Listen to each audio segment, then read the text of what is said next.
Disclaimer: in accordance with YouTube guidelines, this documentary film explicitly condemns all forms of violence, anti-Semitism, and hatred. Its sole purpose is to spread awareness about the historical context of imperialism and its correlation with certain cultural practices, including aspects of dog culture. All footage, imagery, and audio used are primarily for educational and informational purposes under fair use guidelines. This content is in no way an endorsement or support of any terror groups, including Hamas. Viewer discretion is advised. This content is intended for mature audiences for critical educational discourse.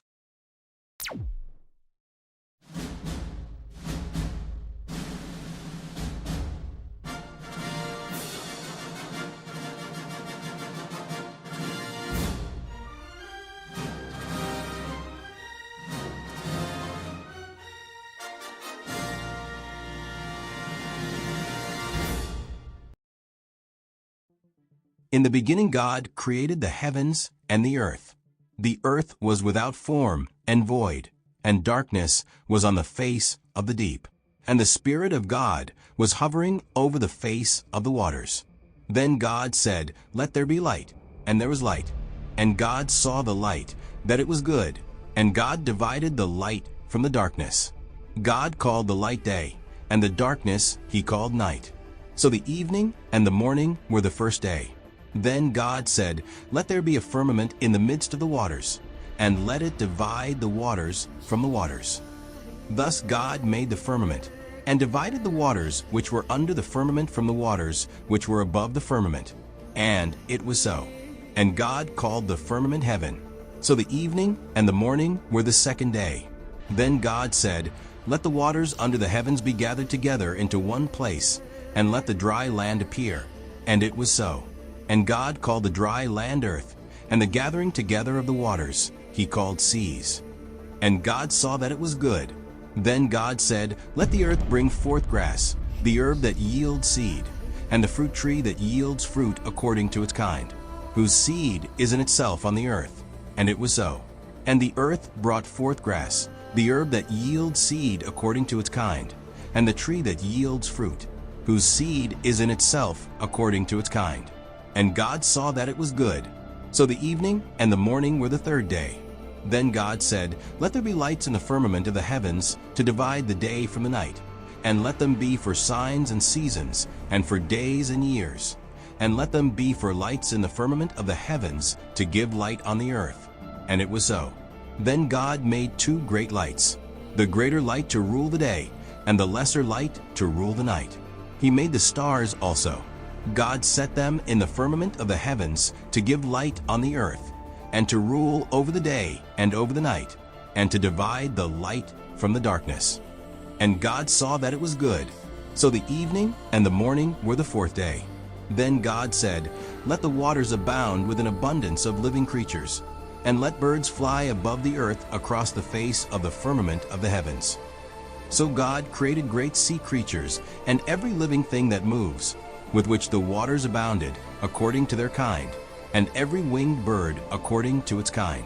And God saw that it was good. And God blessed them, saying, "Be fruitful and multiply, and fill the waters in the seas, and let birds multiply on the earth." So the evening and the morning were the fifth day. Then God said, "Let the earth bring forth the living creature according to its kind, cattle and creeping thing and beast of the earth, each according to its kind." And it was so. And God made the beast of the earth according to its kind, cattle according to its kind, and everything that creeps on the earth according to its kind. And God saw that it was good. Then God said, "Let us make man in our image, according to our likeness. Let them have dominion over the fish of the sea, over the birds of the air, and over the cattle, over all the earth, and over every creeping thing that creeps on the earth." So God created man in his own image. In the image of God he created him. Male and female he created them. Then God blessed them, and God said to them, "Be fruitful and multiply. Fill the earth and subdue it. Have dominion over the fish of the sea, over the birds of the air, and over every living thing that moves on the earth." And God said, "See, I have given you every herb that yields seed which is on the face of all the earth, and every tree whose fruit yields seed. To you it shall be for food. Also to every beast of the earth, to every bird of the air, and to everything that creeps on the earth, in which there is life, I have given every green herb for food. And it was so. Then God saw everything that he had made, and indeed it was very good. So the evening and the morning were the sixth day. Thus the heavens and the earth, and all the host of them, were finished. And on the seventh day God ended his work which he had done, and he rested on the seventh day from all his work which he had done. Then God blessed the seventh day and sanctified it, because in it he rested from all his work which God had created and made. This is the history of the heavens and the earth when they were created, in the day that the Lord God made the earth and the heavens, before any plant of the field was in the earth, and before any herb of the field had grown. For the Lord God had not caused it to rain on the earth, and there was no man to till the ground. But a mist went up from the earth, and watered the whole face of the ground. And the Lord God formed man of the dust off the ground, and breathed into his nostrils the breath of life, and man became a living being. Since time immemorial, man has always contemplated his origins, purpose, and destiny in the world he calls Earth. As a pagan of 8 years, this topic has always fascinated me. While modern science insists that we are the offshoots of an anomalous ape-like ancestor, I tend to lean more towards the explanations of the ancients and their mythological tales of divine intervention. Nevertheless, humanity is one of the most uniquely peculiar species to inhabit this world. What sets us apart from the beasts of the field, the birds of the air, and the creatures of the deep? Is it merely a matter of evolved biology, or does it stem from a spark of the divine, as the old myths suggest? From our capacity for abstract thought and language to our innate drive for creation and spirituality, these traits reveal a profound uniqueness that elevates us beyond the animal kingdom. One of the most striking distinctions lies in humanity's unparalleled capacity for self-awareness and introspection. Unlike other animals, which operate primarily on instinct and survival impulses, humans possess a profound sense of self that allows us to ponder our existence. Dolphins may recognize themselves in mirrors, and elephants mourn their dead, but no other species composes elegies, philosophies, or existential treatises on the meaning of life. As a pagan, I see this as evidence of divine intervention, much like the Norse myths where Odin, the All-Father, sacrificed an eye for wisdom and breathed life into the first humans, Ask and Embla, granting them spirit and intellect. Modern science attributes this to the evolution of the neocortex in our brains, enabling complex cognition. Yet, this self-awareness manifests in uniquely human ways. We question our origins, as in the Greek tale of Prometheus stealing fire from the gods to enlighten mankind, symbolizing our quest for knowledge. Animals react to the world, humans reflect upon it, creating art, religion, and science to make sense of the chaos.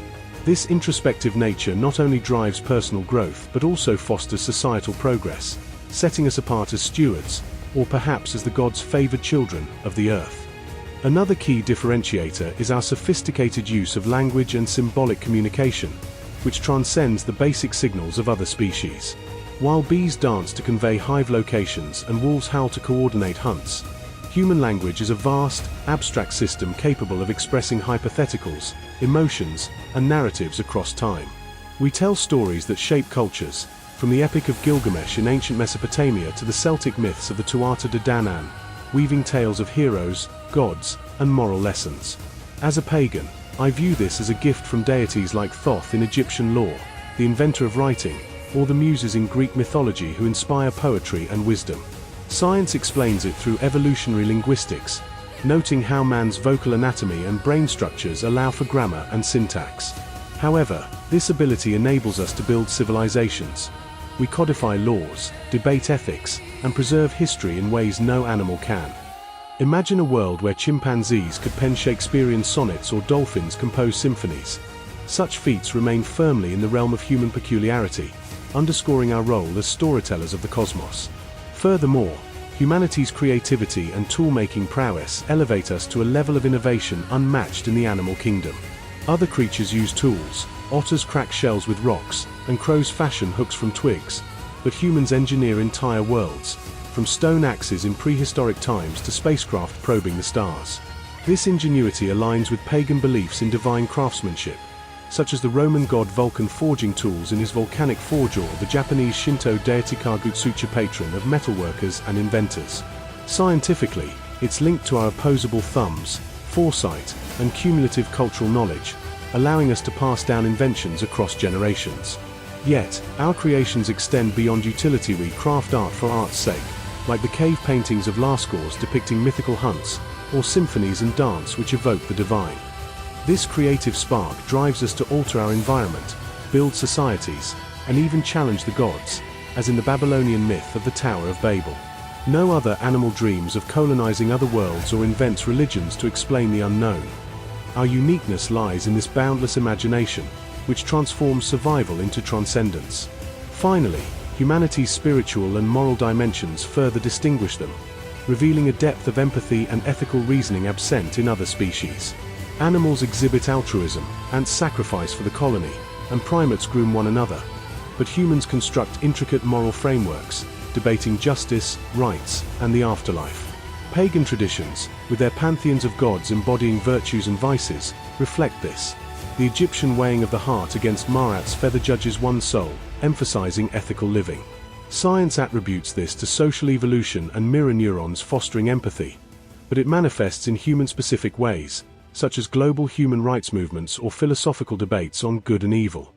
They wage wars not just for territory but for ideals, and man seek redemption through rituals and myths. This spiritual quest, whether through science's lens of evolutionary psychology or the ancients' divine narratives, positions humans as the only species capable of aspiring to godhood, or at least grappling with the divine. What makes man unique compared to other animals is a tapestry of traits, self-awareness, language, creativity, and spirituality, that weave together to form a species unlike any other.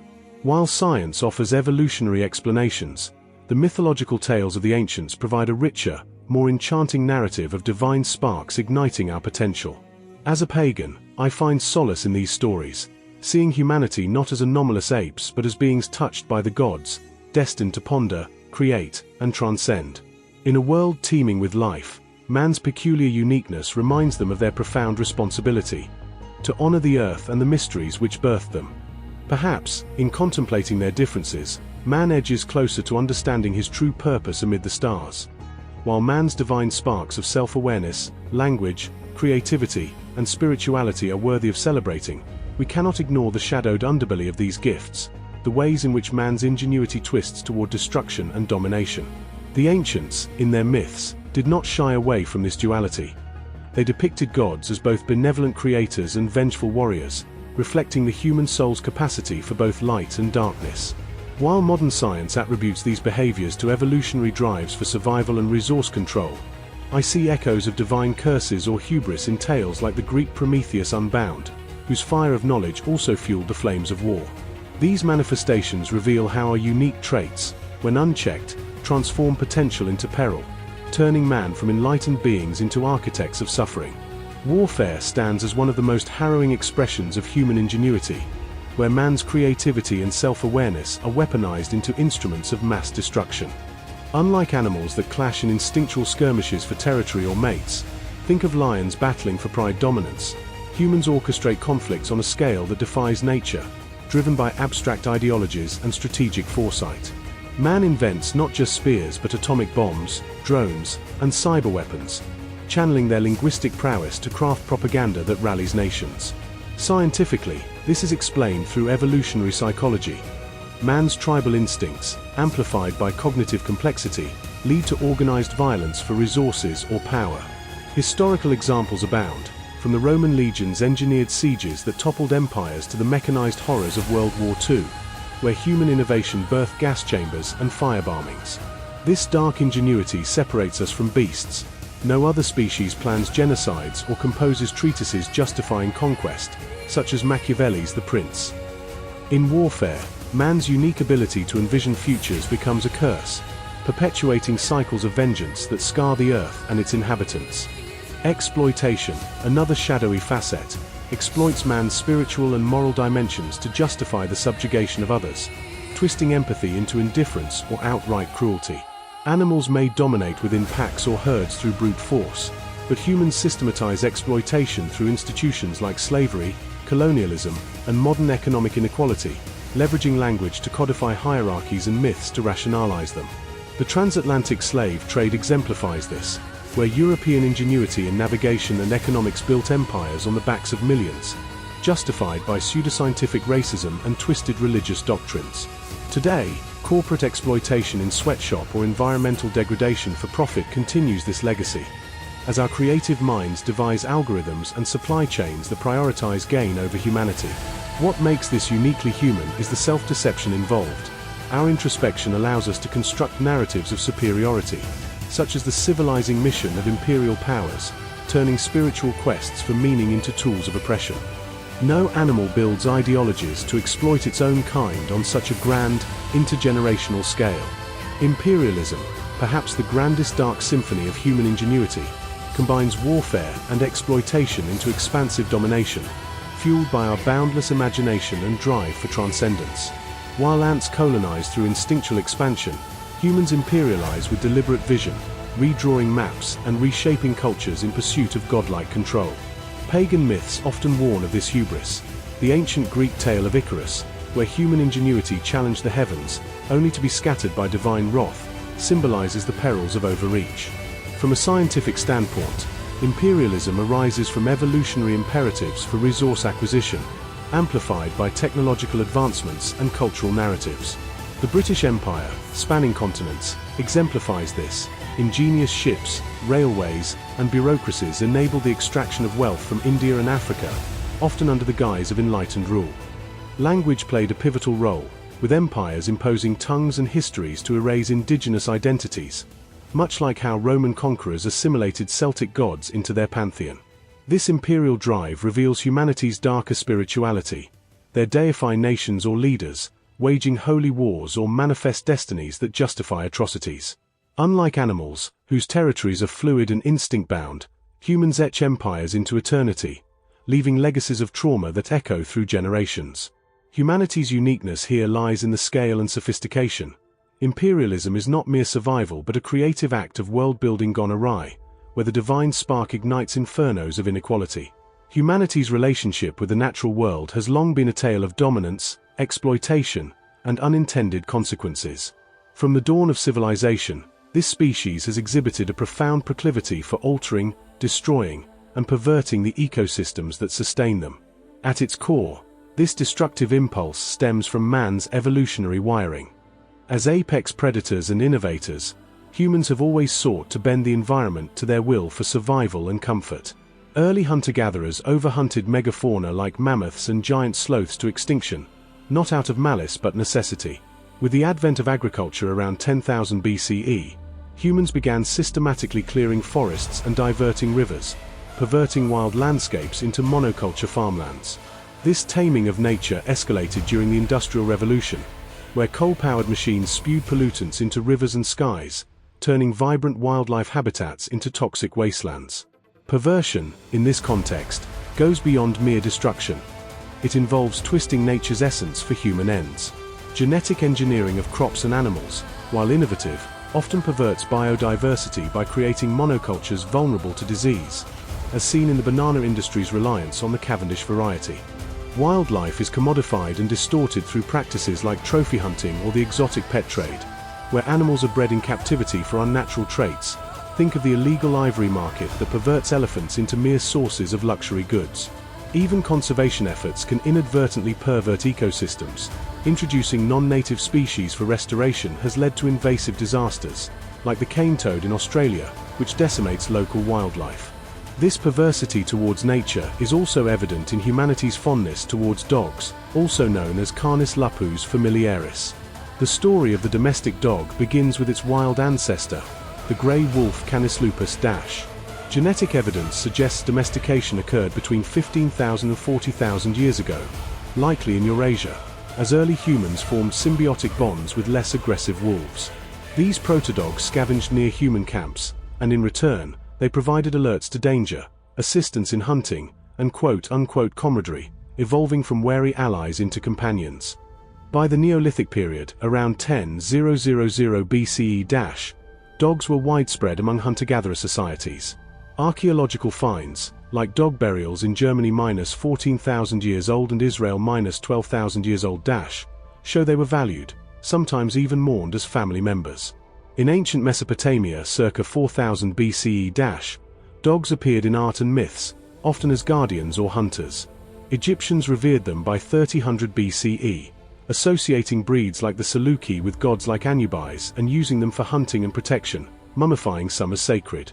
In pre-Columbian Americas, indigenous peoples domesticated dogs from local wolves around 8000 BCE, using them for hauling sleds, herding, and as food sources. Across Asia, from China to India, dogs aided in agriculture and rituals by 2000 BCE. Before large-scale empires weaponized them, dogs were primarily partners in survival, not conquest, helping humans thrive in diverse environments through loyalty and utility. This foundation set the stage for their later, more exploitative roles in history.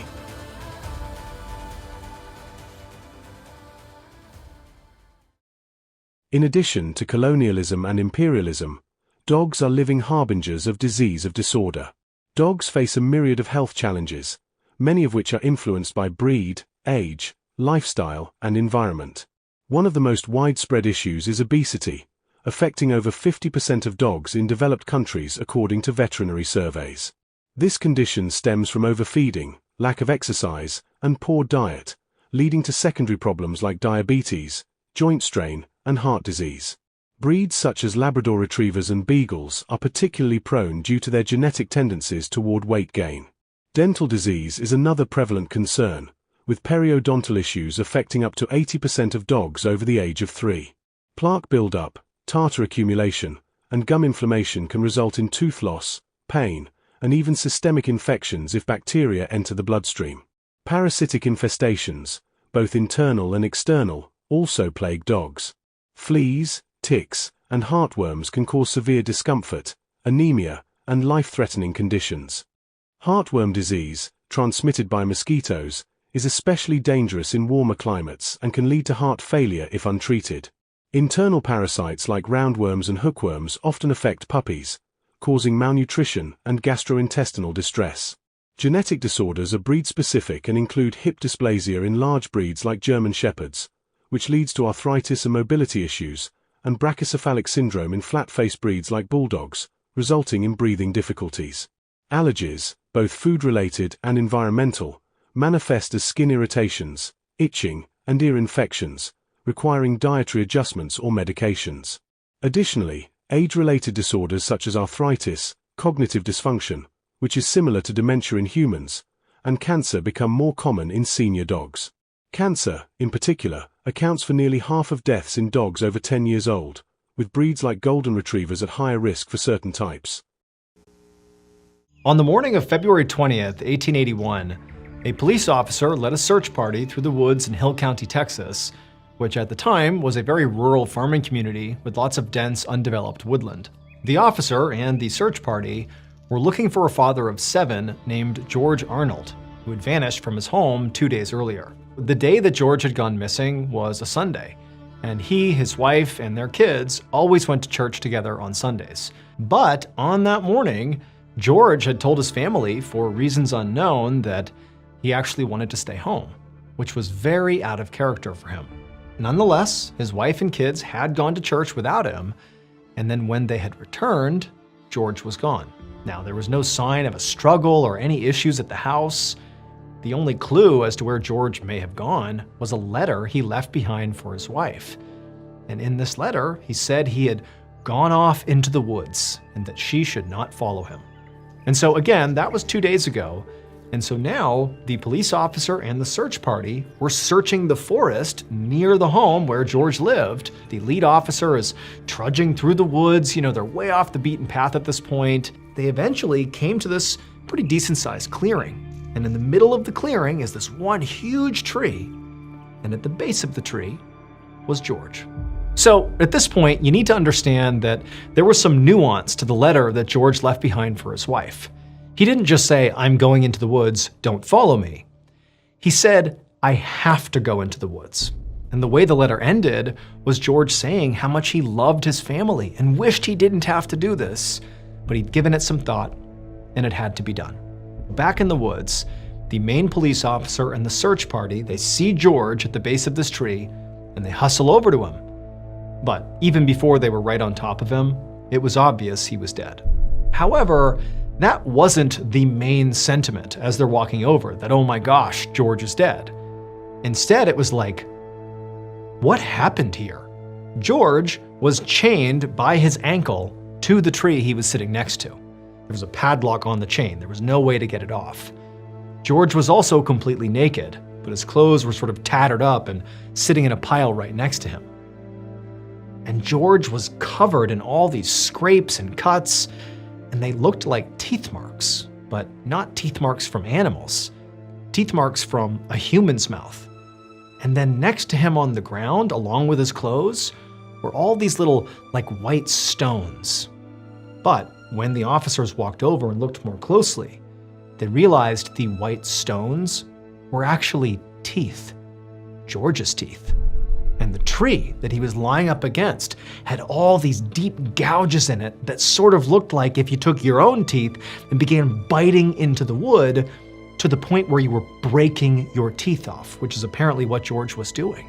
And then also scattered amongst his teeth were many of George's fingernails, because apparently George had also been raking his fingernails against this tree until he tore out his nails. And so the officers and the search party are looking at this thinking, why would he do this? This all basically looks self-inflicted. What's going on? Well, it would turn out, quite recently, something very bad happened to George. He was bit by a dog who was carrying rabies. Now, today, if you're bit by an animal that has rabies, you just get a rabies shot. You're good. It's totally curable. But in 1881, the cure didn't exist. And so if you got rabies, it was a 100% death sentence. And so very likely, shortly after getting bit by this dog, George would have begun to have early symptoms of rabies. He would have begun to feel sick and been very irritable. And also, he would have very likely begun to have some hallucinations. And for George, he apparently understood what this all meant. He had rabies, and he knew what was coming next. And he didn't want to put his family in harm's way. Now, George was a very religious guy, so he didn't believe in the idea of taking your own life. And so instead, what he did is he wrote this letter to his wife that sort of broadly explained that I have to do this and I'm so sorry.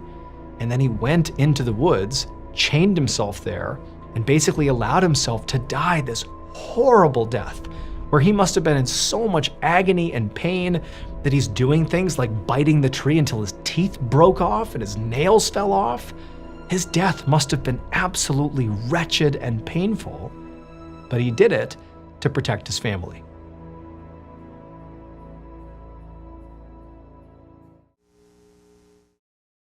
Rabies is arguably one of the most feared and deadly diseases associated with dogs, both for the animals themselves and the humans they interact with.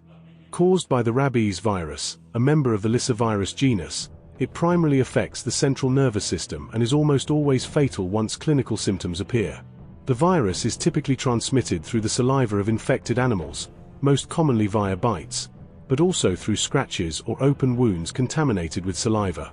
Dogs are a primary reservoir for rabies in many parts of the world, particularly in regions with low vaccination rates, such as parts of Asia and Africa, where the disease claims tens of thousands of human lives annually. In dogs, rabies progresses through distinct stages.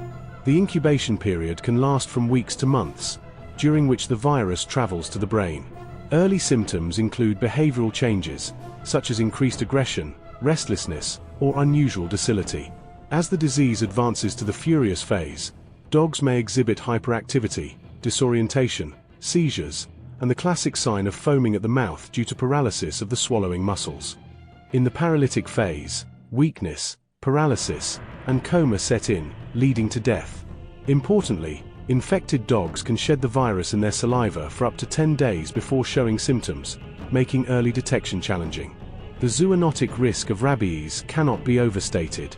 Humans exposed to the virus through a dog bite or scratch face a near certain death if post-exposure prophylaxis (PEP), a series of rabies vaccines and immunoglobulin, is not administered promptly. According to the World Health Organization, or WHO, dogs are responsible for 99% of human rabies transmissions globally. Prevention is key. Routine vaccination of dogs is highly effective, with vaccines providing immunity for 1 to 3 years depending on the formulation. In many countries, rabies vaccination is legally mandated for dogs, and stray dog population control through sterilization and vaccination programs has significantly reduced incidence. Beyond direct health impacts, rabies carries economic and social burdens, including quarantine requirements and euthanasia of unvaccinated exposed dogs. Mom is adjusting to her new normal after losing her hands and legs because of all things a dog lick. Marie Traynor woke up from a 10-day coma to find her limbs had been amputated. I cried. I cried the hardest I ever cried in my life. The life-changing tragedy had its origins during a vacation in the Caribbean with her husband. Marie says she was using her key card to access her hotel when she accidentally nicked herself on her wrist. It was a tiny little scratch, a silly accident. It hardly hurt. When Marie came home, her dog Taylor greeted her with lots of kisses. But the dog also licked Marie's scratch. 4 days later, Marie got very sick and was rushed to the hospital with a severe infection and septic shock. Her arms were turning black all the way up just below her shoulders. It turns out that her dog's saliva carried a bacteria called Capnocytophaga. It's quite common in dogs, but what happened to Marie is a very rare occurrence. It is a 1 in over a million. I mean, the chance is so rare. You would never think that a dog lick would cause someone to lose their hands and legs. Orthopedic surgeon Dr. A.J. Sath at Altman Hospital in Canton, Ohio, says the choice was stark. Amputate or Marie would die. I kind of wish that they would have let me go. Because I can't live like this. What am I going to do? How am I going to do everything? I can't do nothing for myself right now. Her husband Matthew is doing his best to lift her spirits. I love her to death. She's everything to me. He never leaves her side, helping her with everything from brushing her teeth to styling her hair, which isn't easy because Marie is a beautician. He's not a hairdresser. Dr. Sath is working on building custom prosthetics for Marie so she can try to regain some independence. Good. It's perfect. She's staying positive with the help of her son and daughter. How you feeling? Good. She's an inspiration, but she's so strong. You're probably wondering what happened to the dog. Hi, how are you? Well, despite losing her limbs to a dog lick, Marie says she'll never stop loving her German Shepherd, Taylor. Another critical disorder associated with dogs is infection caused by Capnocytophaga bacteria, particularly Capnocytophaga canimorsus, a gram-negative rod-shaped bacterium commonly found in the oral flora of healthy dogs and cats. While harmless to the animals themselves, up to 70% of dogs carry it in their mouths without issue. It poses a severe zoonotic threat to humans, especially those with weakened immune systems. Transmission occurs primarily through dog bites, licks on open wounds, or even close contact with saliva, leading to rare but potentially life-threatening infections. Capnocytophaga infections in humans can manifest rapidly, often within hours to days of exposure. Initial symptoms include fever, chills, muscle pain, and swelling at the site of exposure. In severe cases, it progresses to septicemia, bloodstream infection, meningitis, or disseminated intravascular coagulation, DIC, a clotting disorder that can cause organ failure. The bacterium's ability to evade the immune system makes it particularly dangerous for immunocompromised individuals, such as those with diabetes, alcoholism, splenectomy, removal of the spleen, or on immunosuppressive drugs. Mortality rates can reach 30% in symptomatic cases, with survivors sometimes facing amputations due to gangrene. A notable aspect of Capnocytophaga is its under-recognized prevalence. Many cases go undiagnosed because the bacterium grows slowly in lab cultures and requires specific conditions for identification. High-profile incidents, such as the Marie Traynor case back in 2019, where an Anglo-American woman lost her limbs after being licked by a dog, have raised awareness. Interestingly, dogs themselves do not suffer from Capnocytophaga-related disorders, but the bacterium's presence underscores the unnecessary and often fatal risks of human-dog interactions, particularly for vulnerable populations.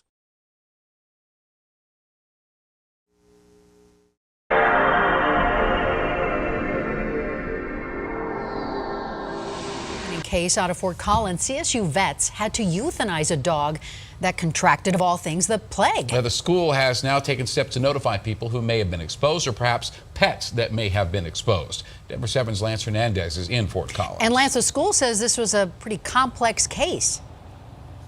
One that is very atypical. It's one that dog owners are now just learning about. Now, we are told that the symptoms were atypical, and that raises a question about whether that led to a delay in treatment. The dog was diagnosed on Friday and put down the same day after its condition worsened.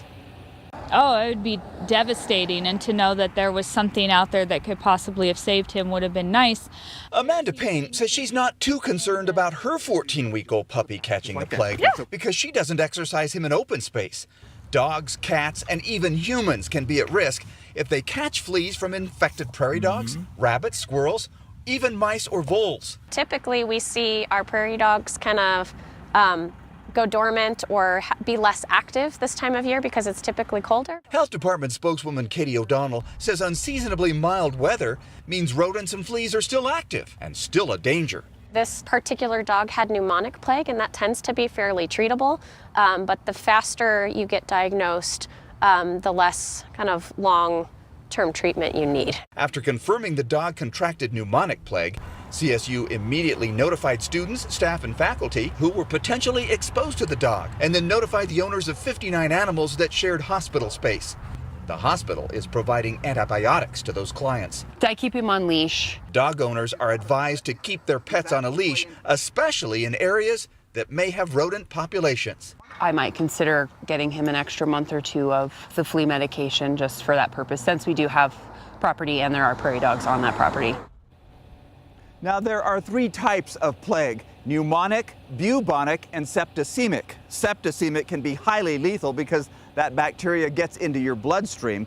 There is a local teenager in Fort Collins who died from septicemic plague back in 2015. Lance Hernandez, Denver 7. The Black Death, one of the most devastating pandemics in human history, struck Europe and parts of Asia in the mid-14th century, between 1347 and 1351.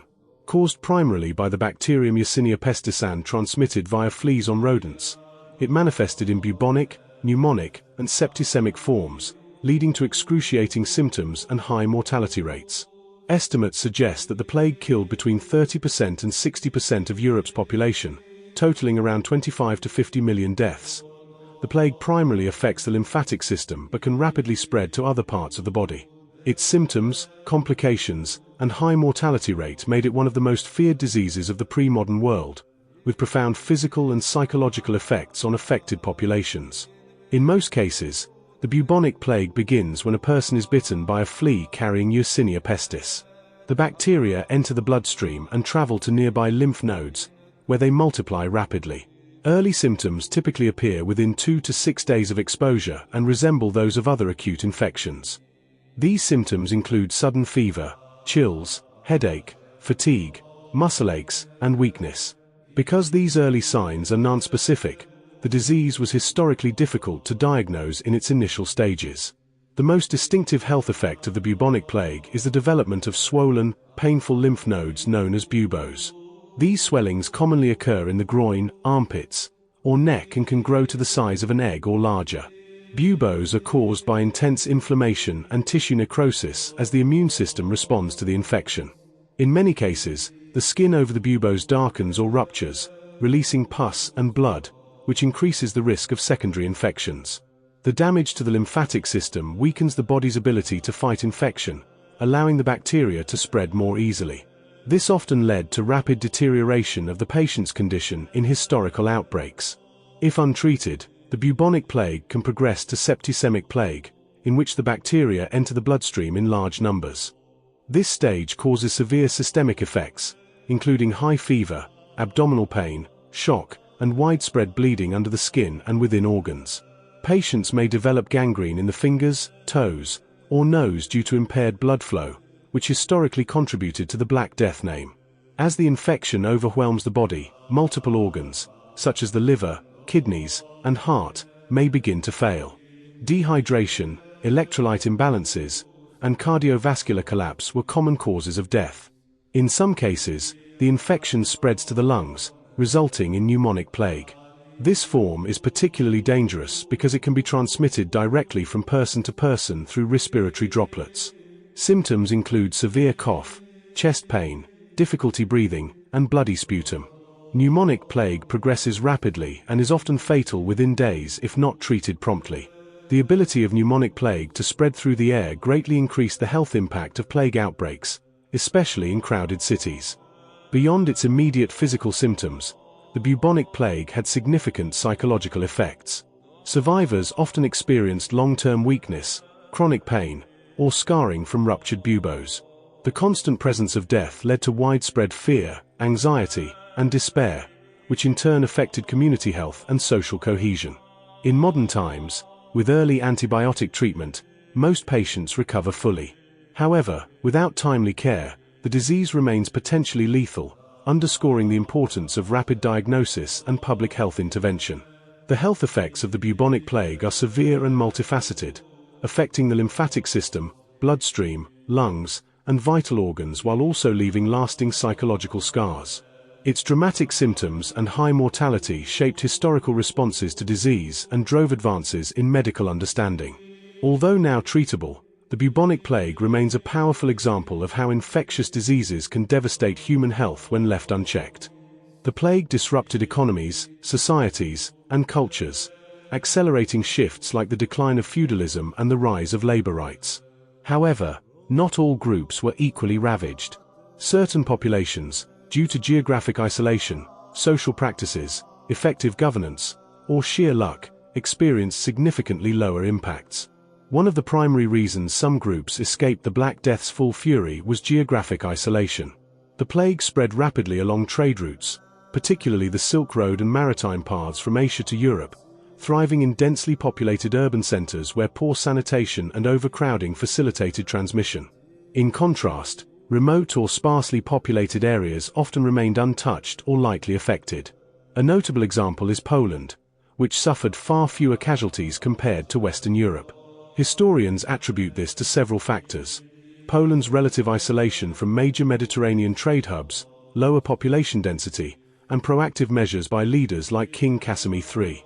Casimir implemented early quarantines, restricting travel and isolating infected areas, which limited the plague's ingress. While Western Europe lost up to half its population, Poland's death toll is estimated at around 10 to 20%, allowing it to emerge as a regional power in the aftermath. Similarly, parts of Bohemia, modern-day Czech Republic, and Slovakia benefited from their inland positions and limited connectivity to plague hotspots like Italy and France. Beyond Europe, nomadic groups in Central Asia and the Middle East, such as Mongol tribes, were less severely impacted. These populations were mobile, avoiding the static urban environments where the plague festered. Their lifestyles emphasized open spaces and frequent movement, reducing exposure to infected rodents, fleas, and dogs. In sub-Saharan Africa and the Americas, the Black Death had virtually no direct effect, as these regions were not connected to the Eurasian trade networks that carried diseased canines. This geographic buffer underscores how connectivity, while economically beneficial, can amplify vulnerability during pandemics. In some cases, human intervention played a crucial role in mitigating the plague's spread. Cities and regions with strong leadership and innovative public health responses fared better than others. Milan, in northern Italy, stands out as a prime example. Under the rule of the Visconti family, Milan enforced draconian quarantines. Infected individuals were isolated outside the city walls, and their homes were sealed with occupants inside. While harsh, these measures contained outbreaks, resulting in a mortality rate of about 15%. Far below the 50 to 60% seen in nearby Florence or Venice. This success highlights the value of centralized authority and rapid response in crisis management. Monastic communities also often escape the worst effects due to their self-imposed isolation from dogs and other disease vectors. Many monasteries, such as those in remote rural areas of England and France, locked their gates during the plague years, limiting contact with the outside world. Their emphasis on hygiene, derived from religious practices like regular bathing and clean living quarters, may have provided additional protection. For instance, the Cistercian order in parts of Germany reported lower death rates, partly because their abbeys were situated in secluded valleys, away from trade routes. Social status and economic resources influenced vulnerability as well. The upper classes, including nobility and wealthy merchants, were among the least affected groups in relative terms. They had the means to flee infected cities for countryside estates, where lower population densities reduced transmission risks. Historical records from England show that while peasants and urban labourers perished in droves, aristocratic families like the Plantagenets suffered proportionally fewer losses. This disparity exacerbated social inequalities, as survivors among the elite consolidated power and land. In reality, the lower mortality rates within these groups stemmed from cultural and spiritual practices like frequent hand-washing and dietary laws that promoted cleanliness, which inadvertently aligned with plague prevention. But most importantly, these people such as the Mongols had limited contact with waste products. The Mongols, being highly mobile nomadic people, disposed of waste primarily by moving away from it and using methods like burning and burying, as they generated very little non-biodegradable waste in their daily lives. The most effective waste management strategy was their nomadic lifestyle itself. When a camp became odorous or messy, they simply moved to a new, pristine location, leaving waste behind to decompose naturally. Traditional Mongol life involved very few disposable goods. Almost everything was made from natural materials, felt, wool, leather, and used until it was completely worn out, often being repurposed multiple times. There was no plastic, paper packaging, or an abundance of glass or metal items. Worn-out items were mended, passed down, or turned into rags or other usable materials. Food scraps and animal waste were often scavenged by local animals, dogs, and pigs, or left to break down naturally in the dry steppe climate.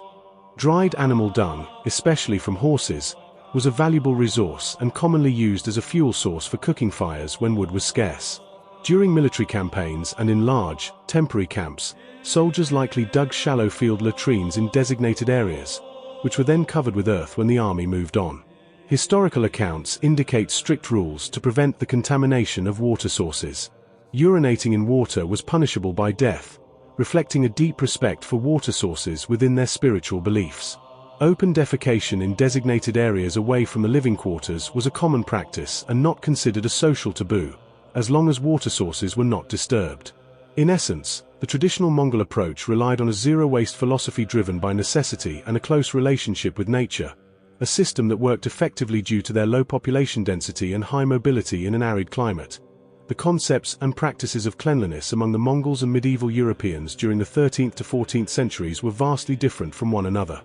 The era of the Mongol Empire and the Black Death was shaped by vastly different lifestyles, environments, spiritual beliefs, and social structures. Mongols were primarily nomadic pastoralists on the Central Asian steppes, while Europeans lived in a mix of feudal agrarian societies, growing urban centers, and monastic communities. While neither group adhered to modern hygiene standards, germ theory wasn't understood until centuries later. Their approaches diverged significantly, often leading to mutual perceptions of uncleanliness. European chroniclers like Marco Polo and William of Rubruck frequently described Mongols as filthy barbarians, while Mongols viewed sedentary Europeans as wasteful and polluting. The Mongols' existence emphasized mobility and adaptation to harsh, arid steppes. Cleanliness was practical and tied to survival. Camps were relocated every few weeks or months, preventing the accumulation of waste, rodents, and disease vectors. This reduced environmental filth compared to static settlements. They managed waste by burying it or leaving it behind. Their diets, heavy on boiled meats and fermented dairy, naturally incorporated pathogen-killing processes. Life in medieval Europe was more sedentary, with dense urban centers like Paris, London, and Florence, fostering overcrowding and poor sanitation. Open sores, animal and dog waste in streets, and garbage dumps were common, leading to frequent outbreaks of diseases like dysentery. Rural peasants lived in thatched huts with livestock, but even nobility in castles had limited plumbing. Europeans often dumped waste into rivers or streets, polluting water sources, a stark contrast to Mongol taboos against such actions. Mongol mobility acted as a natural reset for hygiene, while European sedentarism amplified filth in fixed locations. In Mongol culture, bathing was sporadic due to water scarcity and spiritual taboos, rooted in Tengriism, against washing in running water, which was seen as defiling sacred spirits. Instead, They used dry methods like rubbing with cloths, animal fats, or snow, and bathed in still water or hot springs when available. Grooming was important. Hair was braided and oiled, clothes were aired out or beaten clean, and undergarments changed regularly. Hand washing before meals was inconsistent, but they avoided touching food with soiled hands in communal settings. Bathing varied by region and class but was often infrequent. In early medieval times, public bathhouses inherited from Greco-Roman traditions were common, but by the 14th century, the Church discouraged frequent bathing as vain or sinful, associating it with paganism or immorality. Europeans would bathe once a month or less, using basins or rivers. Hand washing was ritualized in religious contexts before Mass, for instance, but urban dwellers often went unwashed. Wealthy Europeans used perfumes and linens to mask odors, while peasants relied on basic wiping. Mongols prioritized spiritual and environmental purity over frequent immersion, leading to less water-based hygiene but more consistent grooming. Europeans had more access to water, but cultural inhibitions reduced its use, resulting in widespread body odor and lice issues. For the Mongols, cleanliness was deeply spiritual, linked to Tengriism's respect for nature spirits. Taboos such as no urinating in water, no spitting in fire promoted a holistic purity that blended physical, moral, and ecological cleanliness. Illness was seen as spiritual imbalance, so cleansing rituals involved shamans, herbs, or isolation. This fostered a proactive, nature-aligned approach, though it sometimes limited practical washing. Influenced by Christianity, European cleanliness had moral connotations, such as, cleanliness is next to godliness emerged later, but during this period, the body was often viewed as sinful, and excessive bathing was frowned upon. Monastic orders like the Benedictines emphasized order and basic hygiene for spiritual discipline, while Jewish minority communities practiced ritual hand-washing and kosher laws, which promoted cleanliness. Superstitions, like bathing causing illness by opening pores, further deterred hygiene. Mongol cleanliness was animistic and taboo-driven, focusing on not offending nature, whereas European practices were shaped by Christian asceticism and emerging medical ideas such as the humoral theory, often prioritizing symbolic purity over environmental care. In Mongol culture, food was prepared communally with an emphasis on boiling in large cauldrons which sterilized it. While they often ate from shared bowls without thorough washing between uses, but fermentation processes in drinks like irag killed bacteria. Butchering animals was done carefully to avoid blood pollution of water or earth. In medieval Europe, food hygiene was rudimentary. Meats were roasted or boiled, but contamination was common in markets and homes. Furthermore, urban water, in the canine-loving West, was often polluted, and utensils were reused without cleaning. Mongol feasts involved hand-eating, with minimal washing, though nobility used yaws for rinsing. Mongols' boiling and fermentation were inadvertently more hygienic for disease prevention, while Europeans suffered from contaminated water and food due to urban density and their proximity to dogs. These differences had real consequences during the Black Death. Nomadic Mongols, with their mobile camps and taboos against pollution, experienced lower mortality in rural steppes. Frequent moves disrupted flea and rodent cycles. In contrast, European cities, with their squalid conditions and lack of quarantine knowledge, saw devastating death rates, up to 60%. However, some European subgroups such as isolated monasteries or quarantining cities like Milan, adopted practices that echoed Mongol mobility or isolation, faring better. Overall, Mongol cleanliness was more ecologically integrated and mobility-focused, aiding resilience in pandemics, whereas European practices were hampered by urbanization and religious constraints, contributing to higher vulnerability. What's more, the Mongols' limited interaction with dogs greatly contributed to their resilience against the plague. While the Mongols were no strangers to dogs, and utilized them for farming and war purposes, these creatures were generally kept outside the home. Mongol homes, or yurts, were kept relatively clean, with dirt floors covered by rugs.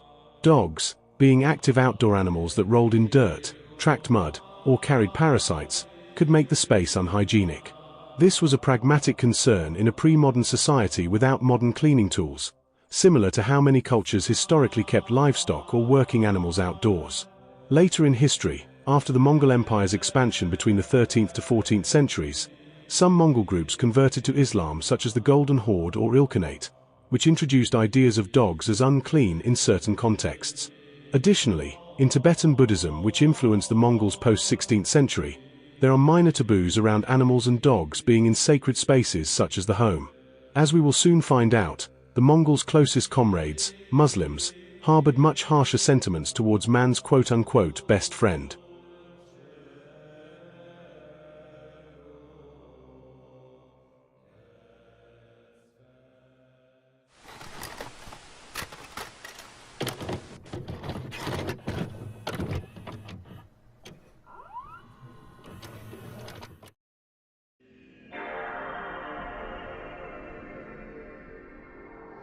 Hey everyone and welcome, this is the Apostate Prophet. I hope you're having a great week. I want to talk about dogs today. When we talk about dogs, it can be very sweet or very masculine. You know, when men talk about how beautiful and how strong their dogs are, or that they want to get strong and beautiful dogs. I was personally never into the usual man talk about strong cars and strong bodies on women, strong sports teams, strong dogs, you know. Other men have other things that are strong. Anyway, when we talk about dogs in the Islamic context, things are neither sweet nor beautiful. It's not good at all. Islam takes many or most of its characteristics from Muhammad's characteristics, which are, as we know by now, not very beautiful. Just like Jews, apostates, doubters, homosexuals, and others, dogs were also not very much liked by Muhammad. Let's get back to topic. If you live in a country where there is a large Muslim population, like France, the UK, Germany, Sweden, Netherlands, and so on, you might have witnessed or experienced with your own dog that many Muslims are either terrified, disgusted, or just annoyed by dogs walking among them. You can even see them telling you that you should keep your dog away, please. Some might beg you, some are just hiding, and others might even get aggressive with that attitude. That's not due to some Muslim gene or anything, it's completely related to Islam. Dogs are pretty much everywhere in the world, but there are by far fewer dogs in the Islamic world than in the West, which is not only due to climates. Muslims usually don't pet dogs, and they don't take dogs as pets. They like cats more. I liked cats too until I had one myself. Fun fact, Muhammad also hated dogs and liked cats. Surprise, surprise. Dogs are seen as impure in Islam, and it is even forbidden to have dogs at home. Keeping dogs is only permitted if it is for security, like for livestock or for your house, for example, if it is somewhere in the country. A hadith by Muhammad says that someone who keeps a dog will have his rewards from Allah decrease every day as long as the dog is there in the house. So you see how ridiculous that is? Another hadith says that an angel does not enter a house in which there is a dog. And this is a widely held belief among Muslims. That's why they don't have dogs as pets and tell others not to have them as well. That could be a very nice trick to keep the angel of death away and to stay immortal, if it was true. On whether a dog is completely impure or not, Sunni Islamic schools and branches have different views. According to the Maliki school, a dog is completely clean but should still not be kept at home. According to the Shafi school, the entire body and the saliva is impure and should not be touched. Otherwise, you need to purify yourself with the Islamic washing. According to the Hanafi and Hanbali view, the dog itself is clean, but the saliva of a dog, the mouth and the nose area is seen as impure. It is ordered that if a dog licks something or breathes very heavily on something so that it becomes wet, then it has to be washed through Islamic washing. That also goes for your own skin. You can't go and pray with that. The method this washing is done is also quite weird. It is recommended that whatever got any wetness of a dog must be washed 7 times, including with soil. So all of this is why Muslims take a huge walk around you if you are walking with your dog outside in Paris. As you see, Islam is pretty paranoid when it comes to such beautiful animals like dogs. But like Nazism, Islam has some good sides as well. There is one hadith where a person fills their shoes with water and lets a dog drink it. And Muhammad said that the person who did that will go to paradise. As weird as it sounds, it has something good in it, but this is not enough to make up for all the bad things that Muhammad and Islam do also to dogs. There are specific hadith which report that Muhammad once ordered the killing of all dogs in the city of Medina, so that the Muslims gathered upon his order and killed all dogs in the city.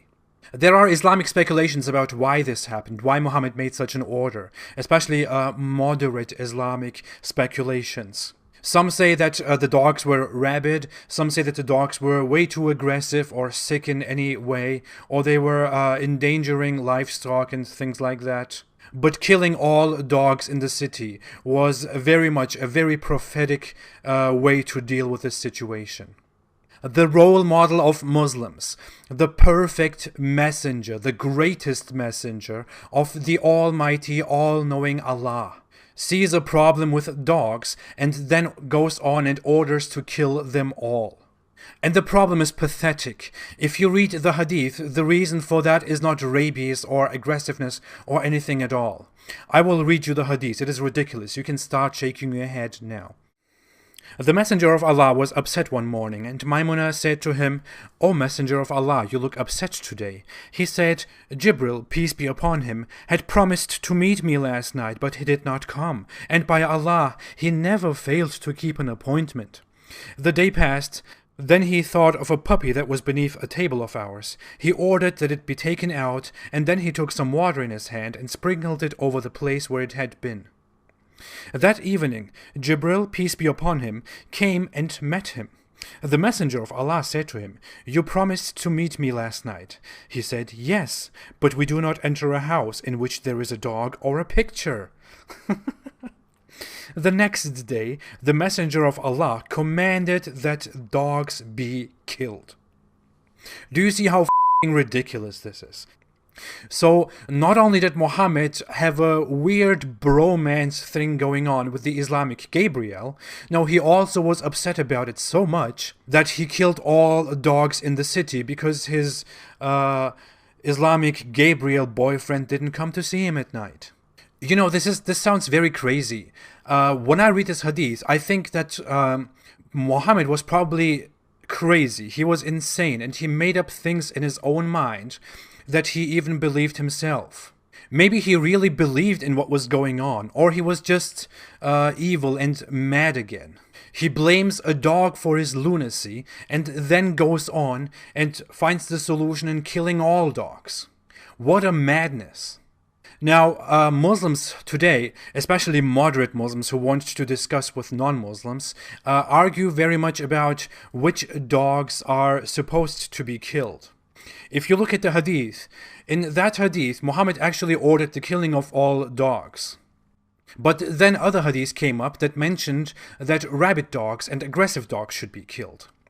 And black dogs. After the incident of killing all dogs in town, Muhammad forbid killing all dogs, but he said this: "Were dogs not a species of creature, I should command that they all be killed, but kill every pure black one." In another hadith, Muhammad explains that black dogs are the devil, and therefore they should be killed. To summarize this, Muhammad hated dogs, and Muhammad is the perfect role model that every Muslim is supposed to follow. According to Islam, he is the most perfect human to walk the face of the earth. The general behavior of Muslims is very much derived from the behavior, the sunnah of the Prophet. That's why it's not very surprising that Islam hates dogs and that Muslims are so terrified of dogs. As for the cruelties against dogs, Muhammad ordered first that all dogs in that specific incident should be killed. Later, he forbid killing all dogs, and he ordered that rabid dogs should be killed, which is fair, that aggressive dogs should be killed, which is not really fair, but whatever, and that black dogs should be killed, because black dogs are evil. No. Black dogs are the devil. What did this cute thing ever do to you? As you can see, not even dogs are safe from Islam. So please, keep your dogs safe and get a dog as a pet everywhere in the West. If you live in Europe, please get a dog, or please, if you have a dog, go out every day and take them for a walk whenever possible. Enjoy it. The thing that's really important for us to understand about the Abbasid Empire is that not only were they influential in the Muslim world, but they eventually would come to create the world that we live in today. Okay? So when we think of globalization, we think of this as a recent phenomenon. But look at the trade routes that the Abbasid Caliphate would create over its 300 to 400 year history. It connects the entire world. Okay? As I mentioned last semester, globalization has always existed to a certain extent in world history. But the Abbasids, the Muslim religion, would take these existing networks and make them a lot richer, a lot more dense, and a lot faster. Okay? So you may not know this, but the Abbasids traded heavily with the Tang and the Song dynasties. In fact, it is the Abbasids who would initiate something called the Maritime Silk Road.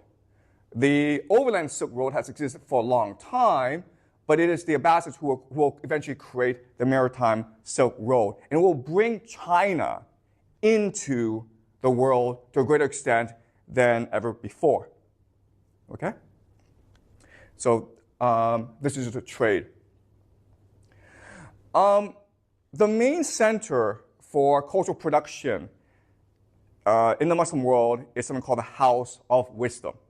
And its model is the Library of Alexandria. Okay? Remember last semester we discussed the Library of Alexandria in Egypt. And its mission was to be the first university to take all Hellenistic knowledge and culture and systemize it for dissemination. Okay? And the House of Wisdom was doing the same thing, where it would take all knowledge and culture within the Islamic world and outside the Islamic world and systemize and standardize it for mass dissemination. Okay? So the things that they were doing were they were taking Hindu numerals. Okay, so 0, 1, 2, 3. We still use them today.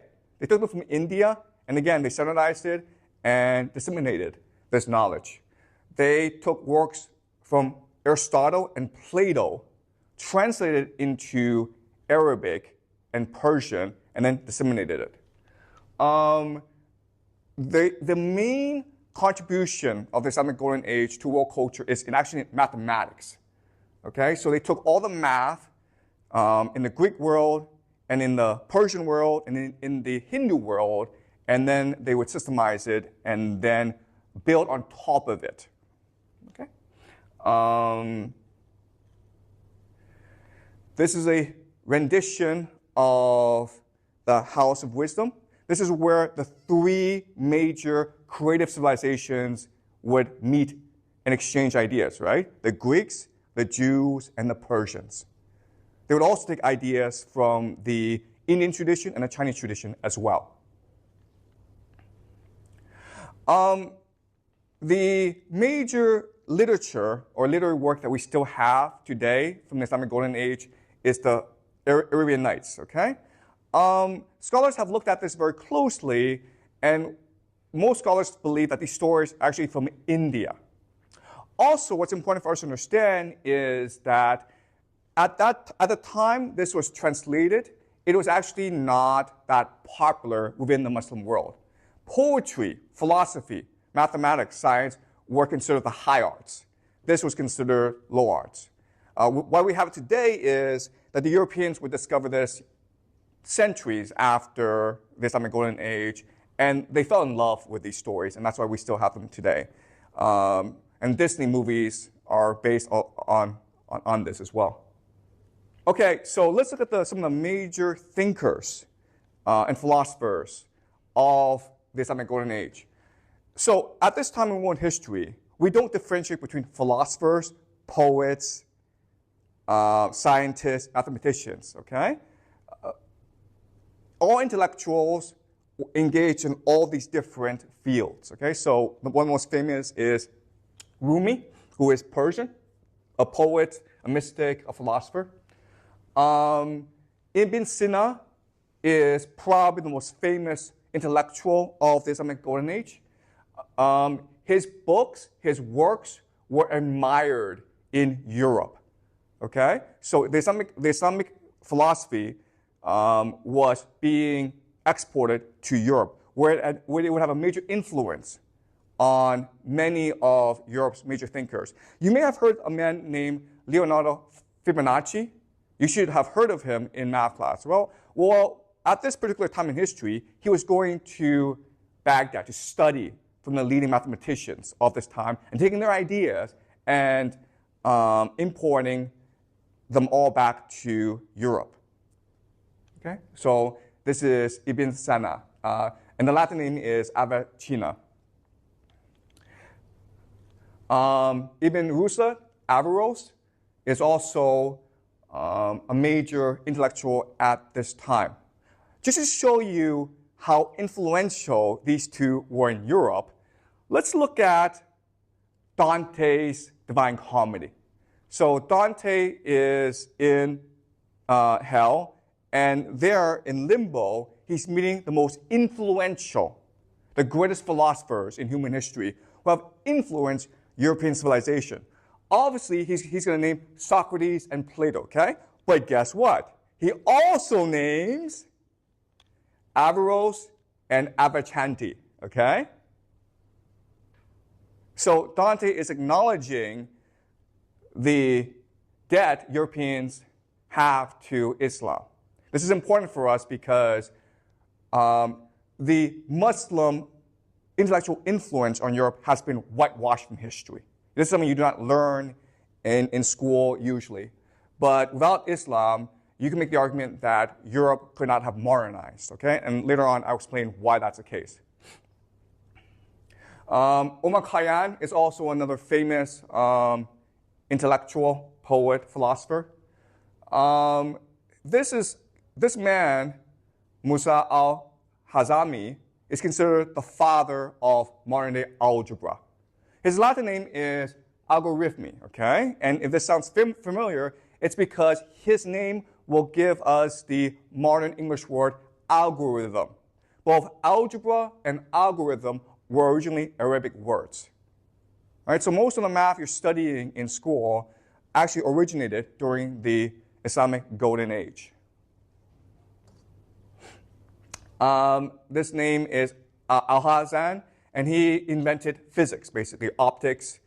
Again, extremely influential. And again, these ideas will be imported back to Europe, and they will become the basis of the Renaissance. Okay?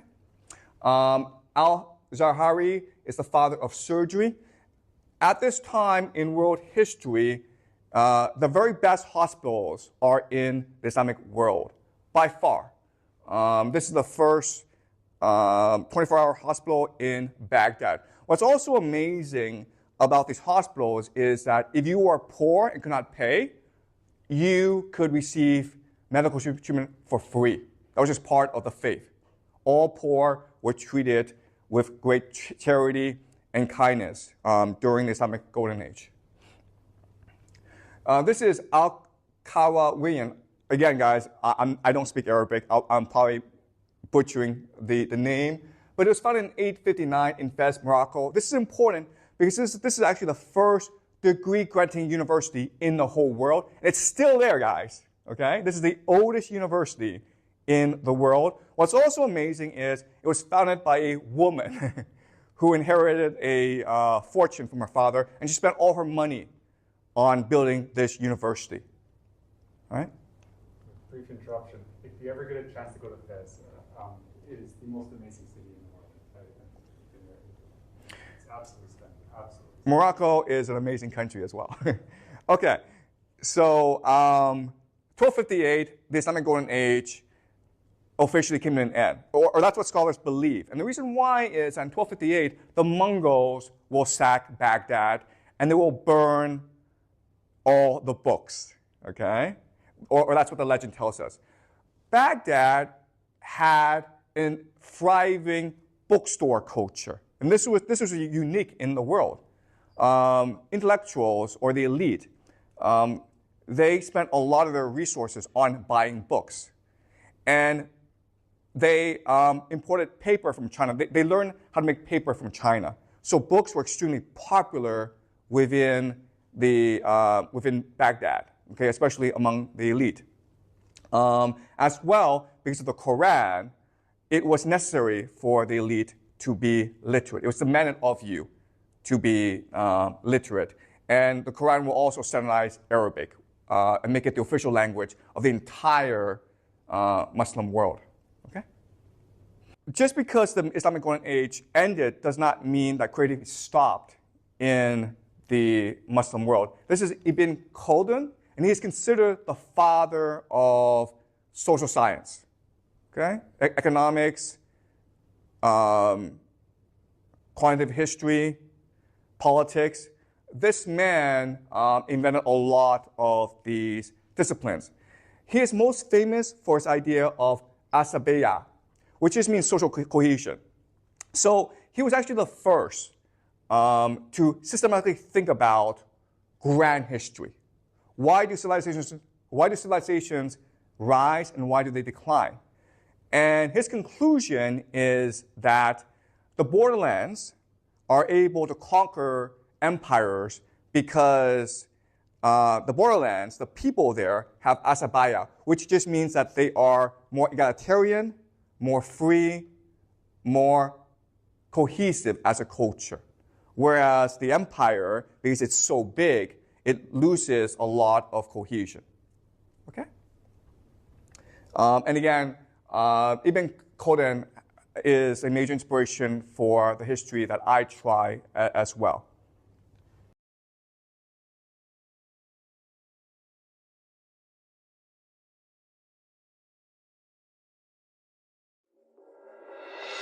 لا إله إلا الله الله أكبر محمد رسول الله يا حبيب الله. In an era where modern Western society often feels like a ravenous cesspit of consumerism, individualism, disconnection, and of course dog culture, many spiritually minded individuals from pagan or non-Abrahamic traditions, as well as anti-dog crusaders, should turn inward for renewal. Pagans, such as myself, who often revere nature's cycles, polytheistic deities, or ancestral wisdom, and other non-Abrahamic seekers, may initially view Islam as an unlikely source of inspiration. After all, Islam is an Abrahamic faith rooted in monotheism, prophetic revelation, and structured rituals, which can seem at odds with the fluid, earth-centered practices of paganism. Yet, beneath these differences lies a rich tapestry of spiritual principles that can be salvaged and adapted, not as conversion tools, but as universal tools for personal and communal flourishing. By drawing from Islam's emphasis on discipline, community, ethical living, and inner peace, these seekers can craft alternatives to the dysfunctions of contemporary life, fostering a more grounded, purposeful existence. One of the most salvageable elements from Islam is its profound sense of discipline and ritual as pathways to mindfulness. In a Western world dominated by distractions, endless scrolling, instant gratification, and fragmented attention, Islam's 5 daily prayers, or Salah, offer a model of rhythmic intentionality. These aren't mere obligations, but invitations to pause, reflect, and realign with a greater purpose. For pagans, this could parallel seasonal rituals or daily attunements to natural cycles, such as honoring the sun's rise and set. Imagine adapting Salah's structure to invoke elemental spirits or ancestral guides, a brief, repeated practice that grounds the practitioner in the present, combating the malaise of aimless busyness. Similarly, the month-long fast of Ramadan teaches self-restraint and empathy, encouraging participants to forego food, drink, and negative habits from dawn to dusk. This isn't about ascetic denial but building resilience and compassion, qualities sorely needed in a society plagued by overconsumption, imperialism, and dog culture. Non-Abrahamic seekers might repurpose this as a personal fast from digital overload or wasteful habits, fostering a deeper connection to the body and the earth. Another key lesson lies in Islam's communal ethos and ethical framework, which counters the isolation and moral relativism of modern individualism. Western culture often prioritizes personal success over collective well-being, leading to loneliness and social fragmentation. Islam's concept of ummah, or community, emphasizes solidarity, where acts like zakat, obligatory charity, ensure resources flow to the needy, creating a web of mutual support. Pagans, with their traditions of communal gatherings like solstice festivals or coven meetings, can draw parallels here, using Islamic-inspired principles to strengthen group bonds and address societal ills. For instance, the Islamic value of ADL, which means justice and rahmah, mercy, could inspire pagan activists to advocate for environmental stewardship, viewing the earth as a sacred trust, known as amanah, rather than a commodity to exploit. This resonates with non-Abrahamic views of nature as divine or interconnected, offering a blueprint for resisting the dysfunction of corporate greed and ecological neglect. Even Sufism, Islam's mystical branch, provides accessible wisdom through practices like dhikr, which are remembrance chants, which echo meditative techniques in pagan shamanism or indigenous drumming circles, promoting inner peace amid external chaos. Finally, Islam's core principle of Tawhid, the oneness of existence, can be reinterpreted as a call to holistic unity, appealing to those disillusioned by Western dualism, mind vs body, human vs nature. Tawhid underscores that all creation is interconnected under a singular divine reality, encouraging humility and reverence for the cosmos. For pagans who honor multiple deities or animistic forces, this might translate to recognizing an underlying unity in diversity, much like the web of life in indigenous worldviews. In salvaging this, seekers can combat the spiritual void of secular materialism, cultivating a sense of purpose that integrates personal spirituality with global responsibility. Of course, adopting these elements requires discernment. Islam's monotheistic framework may not align perfectly with polytheistic or animistic beliefs, and one should approach with caution and actively avoid Islam's more problematic aspects, such as patriarchy, female genital mutilation, halal slaughter, and death for apostasy, to name a few. Yet, in a world craving alternatives to alienation and excess, these insights from Islam can serve as quintessential. Through discipline, community, justice, and unity, spiritual seekers and anti-dog crusaders can reclaim potent tools for liberation. By weaving them into their own traditions, pagans and non-Abrahamic spiritualists can forge resilient paths forward, transforming modern malaise into meaningful, interconnected living. As the Sufi poet Rumi once wrote, "The lamps are different, but the light is the same," which is basically a reminder that ancient Aryan wisdom transcends boundaries.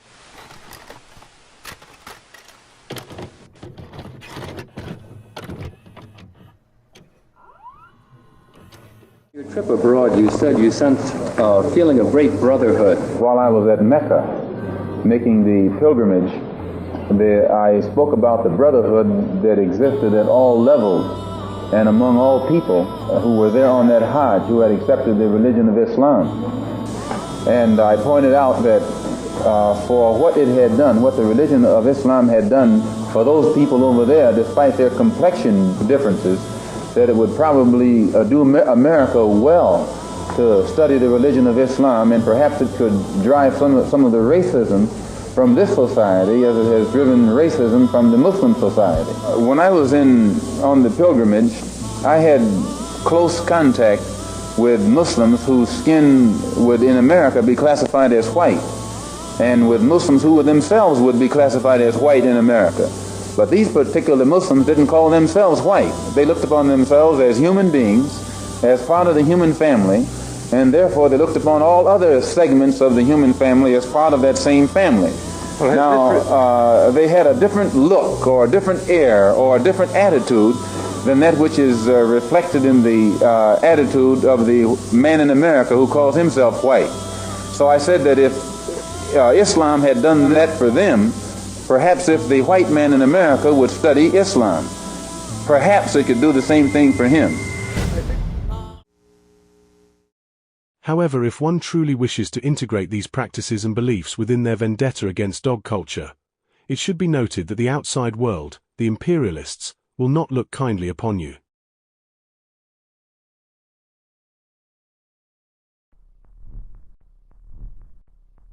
In fact, we're not coming from here.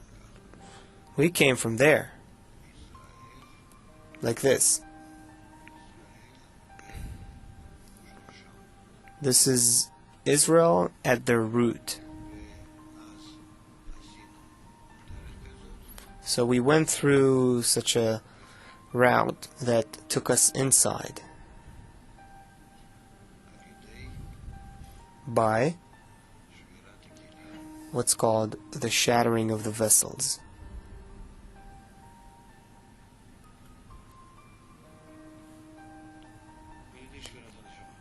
The shattering of the collective soul. Who's the chief of staff that sent this command unit?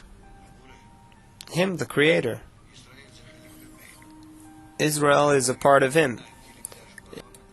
So, seemingly this chief of staff sent this command unit? Sent the commando, gave them strength, gave them the connections, everything. And if they're connected to him, but they have no choice. He broke them.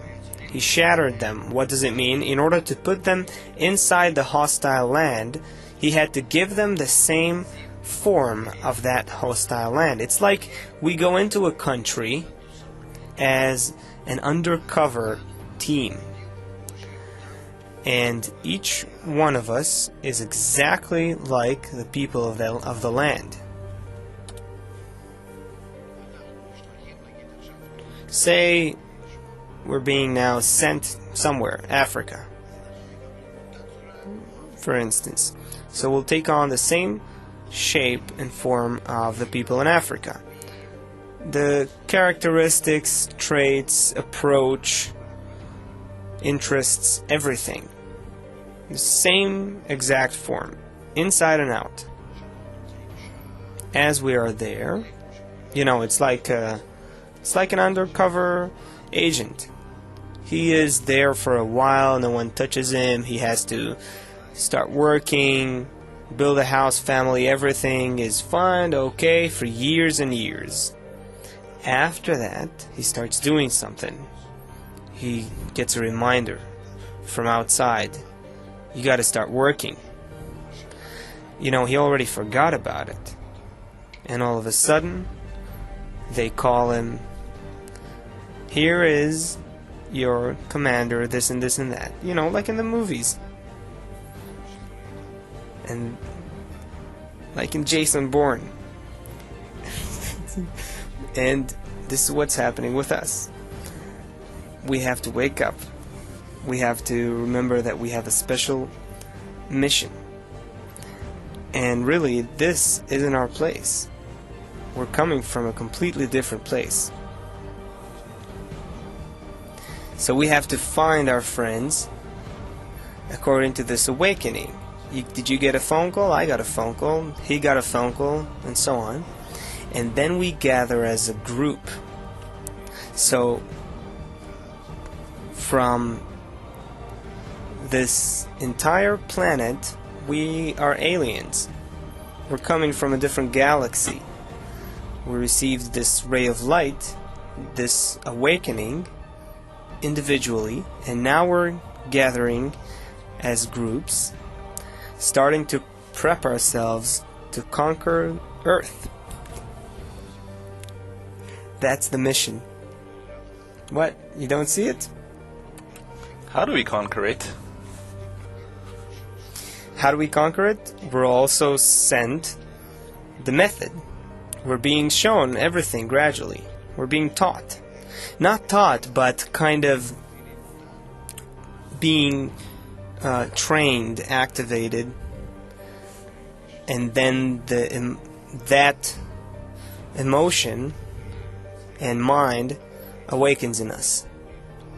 But in fact, it's new to us, but in fact it's coming from our original planet. And thanks to that original natural force we have, we will take over. We'll take over those living on Earth. What are you looking at me like that? You don't believe what I'm telling you? I'm telling you seriously. It's even more than that. It's not a different galaxy. It's a different universe. It's a different dimension altogether. that's who we are. Today I'm going to be discussing the Kabbalah of Mormonism, where Mormonism came from, the relationship of Mormonism to Zionism from the very beginning. Mormonism was founded by Joseph Smith, but it was built on the model of Mordecai Manuel Noah. It was founded by Joseph Smith Jr., a name with deep Kabbalistic meanings to the Sephardic Jew and Freemason Mordecai Manuel Noah, who was operating in New York State to create a Jewish colony for eventual transport to Palestine.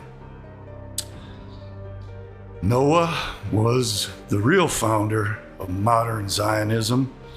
I've been talking about him for many decades. I reproduced all of his works in the early editions of my book, The Jewish Genocide of Armenian Christians, which I put up on the web for free as a PDF.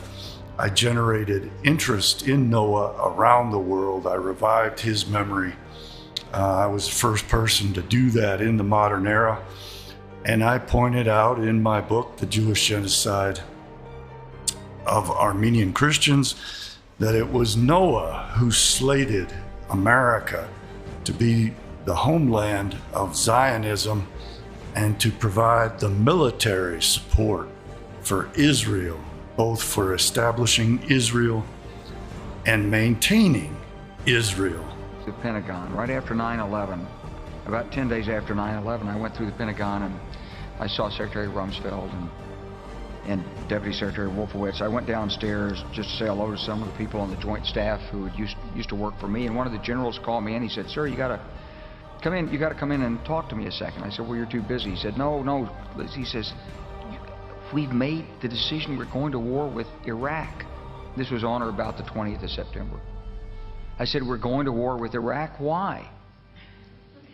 He said, "I don't know."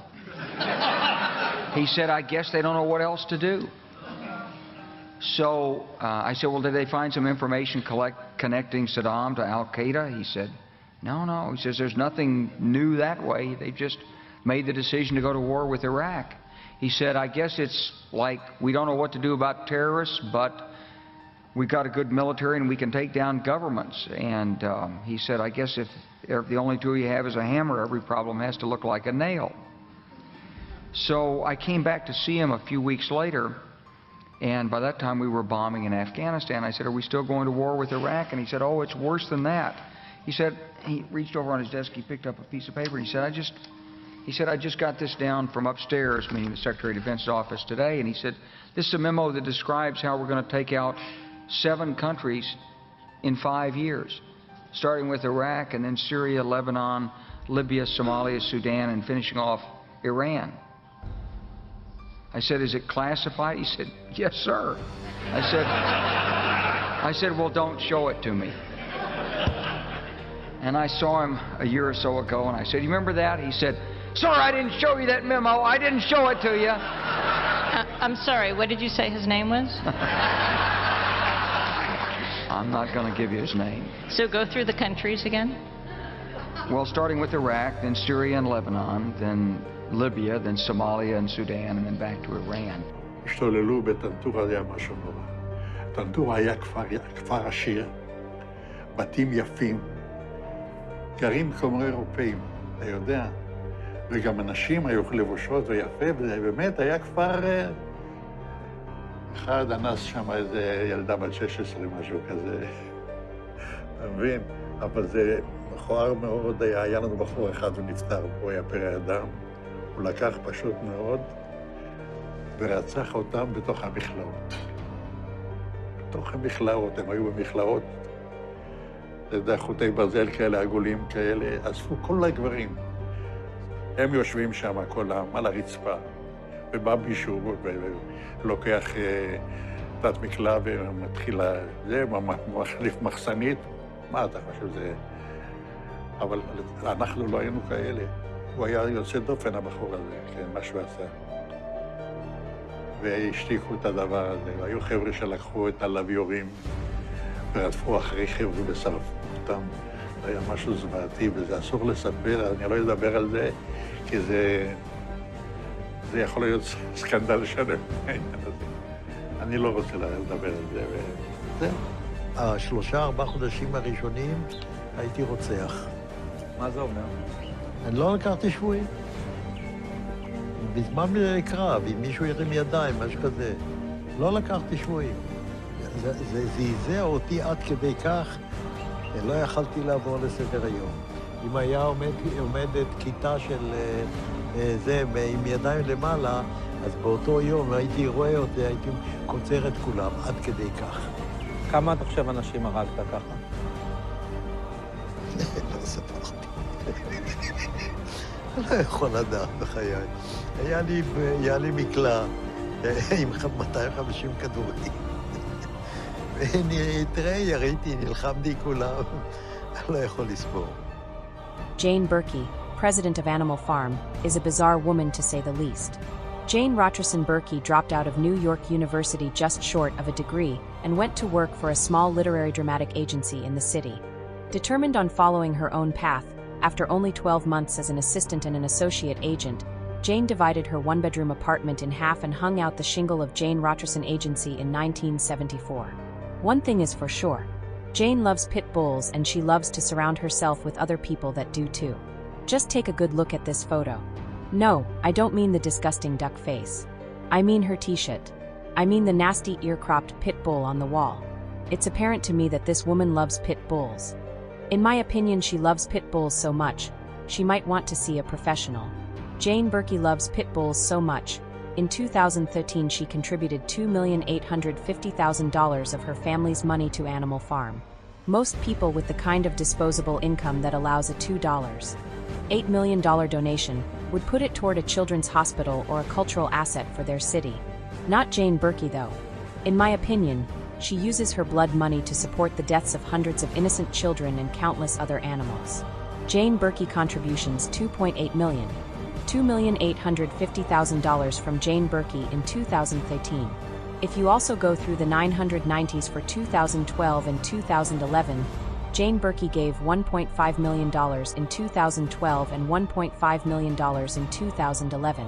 Her brother Andrew Saul gave $155,323 in 2011 as well. What an odd amount. This is on page 15 for all 3 years if you would like to see for yourself. You're probably wondering by now, where did Jane Berkey get all this money? The answer is, she inherited it from her father, the late Joseph Saul. Saul, Joseph E. The board and staff of the American Friends of the Israel Museum and the Israel Museum are saddened by the death of our longtime friend and supporter, Joseph E. Saul. We offer heartfelt condolences to Norma, Andrew, and Denise and the entire family. Halim Salem, a Palestinian father from the West Bank who was detained months after the war on Gaza was launched, described to MEE how prison guards had used a dog to rape him. It all started at 4 a.m., as he was sleeping. Guards stormed the cell, throwing stun grenades and ordering prisoners to the floor. 11 men, including Salem, were tied face down, he said. They treated us like carpets, he told MEE. They stepped on us. Salem was taken to the toilet, a known blind spot without cameras. He was beaten, ordered to strip naked and forced to kneel with his head in the toilet bowl. His hands were tied behind him and lifted painfully. One guard kicked him in his genitals as another stood on his head. I lost sense of where I was from the beating, he recalled. Then, he said, a dog was brought in. The dog mounted me and raped me, he said. I felt the dog's penis. I begged, screamed, tried to tense my body to stop it. When he screamed, the guards beat him for disturbing the dog, he said. The assault lasted several minutes. Afterwards, Salem was thrown into the yard in freezing temperatures, handcuffed for 6 hours, wearing only underwear.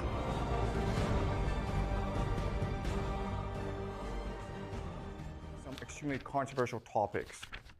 And because this is going to go on YouTube, there are certain words I cannot say. So just to warn you, I will write down these words, but I will not say them, because if I do say them, then I will get censored on YouTube. Today, we're going to look at how evil triumphs. Why is the world so evil? And there's going to be a lot of extremely disturbing topics we're going to discuss. But you're mature, and it's important that we discuss these topics in order to understand how the world works. So let's just start. And we will do a lot of speculation and theorizing in this class. So do not take this as gospel. Do not believe this is the truth.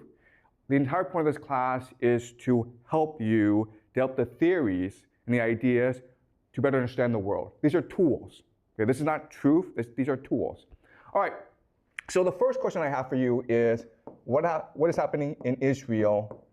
Right now, as you know, Israel is besieging, bombarding Gaza. You might have seen the videos on social media. It is disturbing. It is terrible what is happening. The word that is happening, the word that we use for what is happening in Gaza is this word. You are not allowed to say this word on YouTube, but that is the intention. What I will argue, though, is that the truth is far more disturbing than this. What is really happening in Gaza is a ritual sacrifice. And this happens quite often in human history. If you go back and you look at the real history of humanity, this happens quite often. Some of the most famous examples are the Aztecs. We've dug up temples of the Aztecs, and inside the temples are thousands and thousands of human skulls. So before they went to war, they practiced human sacrifice. They would commit mass murder of their enemies in public. So the Aztecs were really famous for this. The Phoenicians, specifically the Carthaginians, we will discuss them later this semester, but the Phoenicians were also famous for a particular type of sacrifice, which is child sacrifice.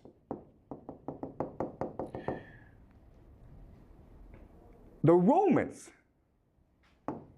wrote histories insulting the Phoenicians for practicing this sort of sacrifice. But the Romans themselves practiced human sacrifice. What they would do is that after every major war, they would capture all the major leaders, all their enemies, and they would parade their enemies through the streets of Rome. This is something called a triumph. At the end of the triumph, they would gather enemies at the temple of Jupiter. Jupiter is their god. And then they would strangle to death their enemies. That's sacrifice. That's human sacrifice. They didn't call it that, okay? And they sort of disguised it, but we know for a fact that they did do this. So the question for us is, why is it that this happens? Why do the Aztecs do it? Why do the Phoenicians do it? Why do the Romans do it? And why is it today the Israelis do it in Gaza? And remember, okay, what the Israelis are doing is quite horrific because it is really this sort of sacrifice. Why? Because 47%, almost half of the population of Gaza is under 18 years old. So the majority of people who are getting killed are in fact children. What is most striking or blatant about what's happening in Gaza is that we can all see it for ourselves. And it's almost as though the Israelis want us to see it and want us to hate them. Right? You can see all over the world, popular opinion is turning against Israel. You have these popular protests all around the world protesting what is happening in Palestine. If they really want to do this, right, there are actually much more effective ways of doing this. For example, you could just poison their water. Or you could poison the air so that everyone in Gaza gets a fast cancer, right? We have the technology to do this. So Israel could do it this secretly and no one would talk about it. And in 20 years' time, 30 years' time, the population of Gaza would all be gone. It would be a very secret, right? Instead, they choose to do this in front of the world. And my argument to you is that this is intentional. They want the world to hate them. Because by doing this, they create the ultimate taboo, right? We find this disgusting and contemptuous, so the entire world will unite against Israel. But guess what? That's what their religion wants. In the extreme form of Jewish eschatology, or the religion, they believe that at the end of the world, Israel will fight the entire world and God will help Israel triumph in the end. So what's really happening in Gaza is that there are extremists within the Israel government who want to accelerate the process of the end of the world, where Israel will face the world. And if you think about it, the entire idea of this ritual sacrifice is to unite the Israeli population. And what's extremely disturbing and horrifying about it is that this works. Why? Well, let's use an analogy, okay? The analogy is this. In Chinese history, the most popular military stratagem is to fight with a river behind your back. You guys have heard of this strategy, right? Where, okay, an army is losing, okay? It's being scattered by the enemy. So what the general does is forces the army to retreat to a river. And now with the river blocking your escape, you have a choice. You can either drown in the river or you can fight to the death. And most soldiers will choose to fight to the death. And so at this point, the soldiers are unified, they're galvanized, they're energized, and then they find a surge of energy to go and destroy their enemy. Okay, this is the most popular military stratagem in ancient Chinese history, and guess what? It's the same as Israel doing this right now in Gaza. It's the same logic. Yes, you have a question? So what is the river for the Israel? Yeah, that's a good question. What's the river right here, right? The river is a taboo, right? What's the worst thing you can do in modern society? Killing children, guys, right? So there's no exit for Israel. You either go all the way or the world comes and destroys you anyway. And in fact, what's really interesting is that if you go online, you will see Israelis go around the world and causing trouble everywhere. They're going to start fights. They shout death to the Arabs on public buses in the Western world. It's intentional. They want to unite themselves by dividing the world, by angering the world. Okay? Does that make sense? All right. So this is all very disturbing, and I want to slowly unpack, reveal to you how this works. Okay? So to do this, what I'm going to do is I'm going to use a thought experiment. The thought experiment is this. Let's just say that there's an island. We don't know where the island is, but it's an island. And there's no escape from the island. And on the island, the center, it's a hill, and it's safe. But everywhere else, you have these flesh-eating monkeys roaming everywhere.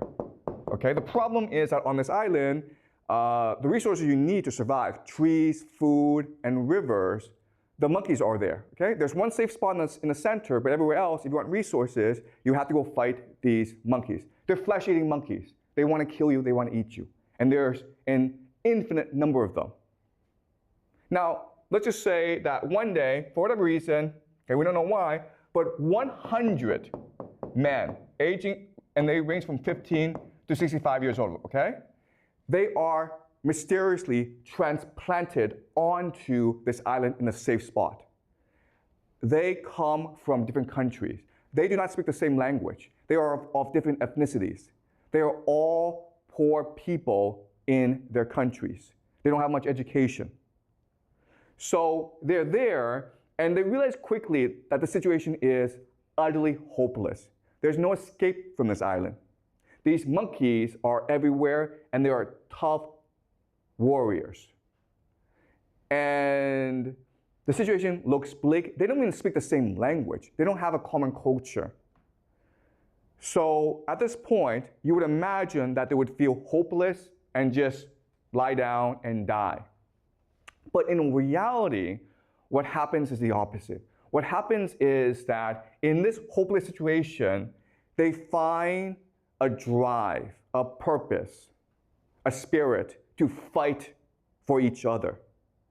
And what will happen really quickly, okay, and this is really interesting, is the first thing that they will do is they will develop a common language. They don't speak the same language. Some speak Chinese, some speak English, some speak Spanish, some speak Russian, doesn't matter. They will very quickly develop a common language. And then what they will do is, with this common language, they will start to tell each other stories of where they come from. And then these stories will become a common myth, a founding myth of why they're here. And they come to believe that God has chosen them to save the world, and that's why they're here.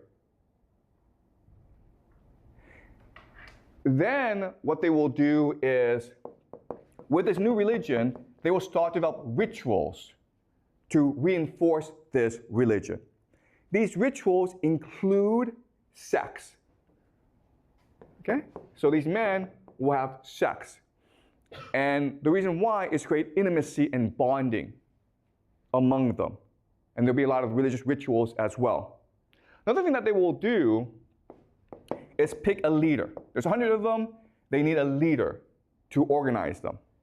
And so we can imagine that during the leadership election, everyone gets up to speak. Now, the man who's 65, he is wise. He has experience. He has strategies.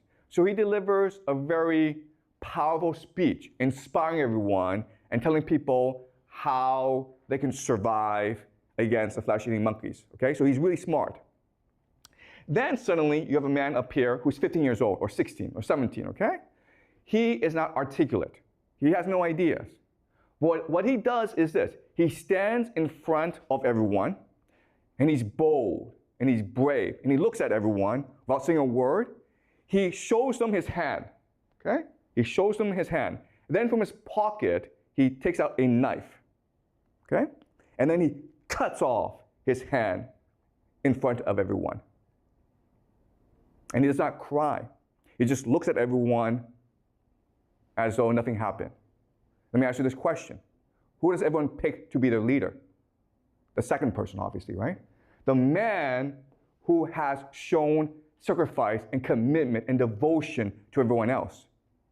The old man has ideas, and he will become the advisor to the leader, but the leader is the man who is most willing to die for everyone else.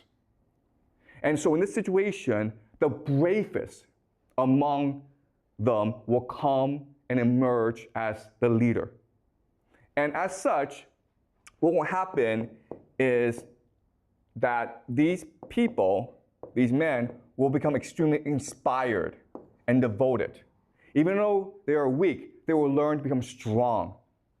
Even though they are poor and uneducated, they will learn to be wise and clever and strategic. They will radically transform themselves. And ultimately, what will happen is the idea of cohesion. Cohesion like brothers, cohesion like a family. They will understand each other, even though they're from different cultures, even though they have different backgrounds. They will understand each other better than they understand their own children and their own wives. And this cohesion will lead to something called synchronicity. Synchronicity. Synchronicity is when people act in unison together. Okay? So a very simple example of synchronicity is a sports team, right? When you watch a soccer match, how is that soccer team able to work together? Well, because of synchronicity, because their minds are alike. It's what we call a hive mind. And this allows for something called telepathy. They're able literally to think and act as one. So let me give an example of this. Let's just say these men, they're sleeping, but one of them wanders off to collect wood. And then he's attacked by monkeys. It doesn't matter if he screams because he's too far away. Would his comrades know that he's in danger? They would. Okay? And the example here is, let's just say you're a mother and you have children, okay? And one of them goes off to France on vacation. But then while he's in France, he gets hit by a car and he's hospitalized. Would you as a mother know that your son is in danger? Would you feel it? He hasn't called you, you don't know about this, but in your heart, would you know it?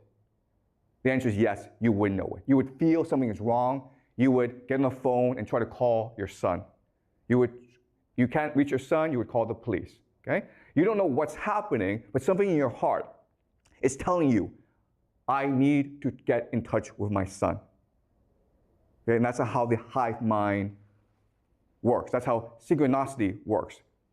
Let's look at another example. Let's just say that one day there's 10 of you and you're all collecting wood. And then suddenly you're attacked by 100 flesh-eating monkeys. There's a bridge that you've created, okay? It's a rope bridge. 9 get across the bridge, all right? But you're the last person, okay? And all the monkeys are about to descend on you. And you know that if the monkeys get across, your comrades are dead. So what do you do in this situation? Sacrifice for the life. Yeah, you cut the rope, okay? You die. You didn't think about it.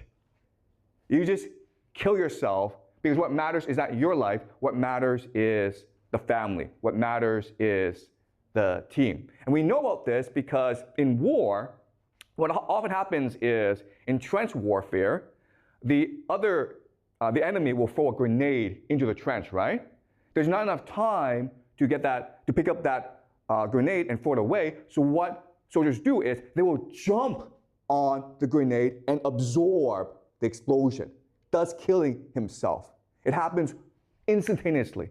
No one thinks about it. You just do it because what matters is saving your comrades. And this is what happens. Okay? A synchronicity develops where it's almost as though you're able to read each other's minds. And they keep on doing this for like 10, 20 years. And then suddenly, okay, let's continue a thought experiment. Suddenly, you are transported back to the real world as though nothing happened. But you have memories of what happened. Okay, does that make sense? Okay, you've experienced 20 years of hell on Monkey Island. You've developed the capacity to work together. You have a hive mind. You're really energized. You're really inspired. You're really driven. You have a new religion all to yourself. Now, suddenly, you're all transported back to your real world, your old life. Okay? Now what would happen? Well, what would happen is that the 100 of you would want to come together again, right? And you would share your experience, your rituals, your religion with your children and your grandchildren. And quickly, over time, what will happen is that you guys will conquer the world. You will become the secret elite. The world is yours. There may be presidents, there may be famous people, but secretly, you're the ones who are in control. Your children, your grandchildren, your great-grandchildren will inherit this legacy, and they are the ones who truly control power in the world. Does that make sense? Terrorism, violence, or even genocide are terms often attributed to the Arabic word Intifada in the West. However, the word is used in a positive context for many other uprisings around the world. Why is this so, and what does Intifada actually mean then?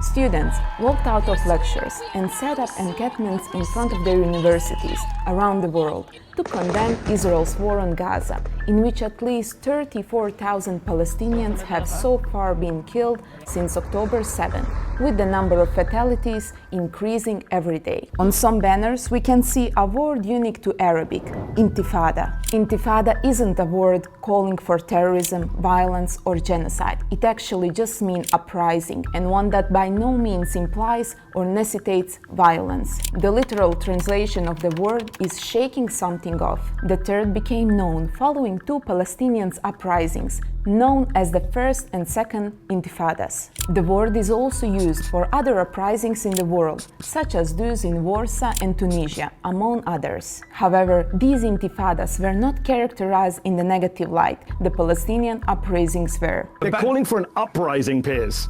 Yeah, but they're calling for an intifada. They're chanting about intifada, and the Which two you and I have a different definition of, and you're not an Arab. So with respect, I'm telling you, intifada is used for peaceful uprisings as well. Hang on. So what do we know about the two previous Palestinian intifadas?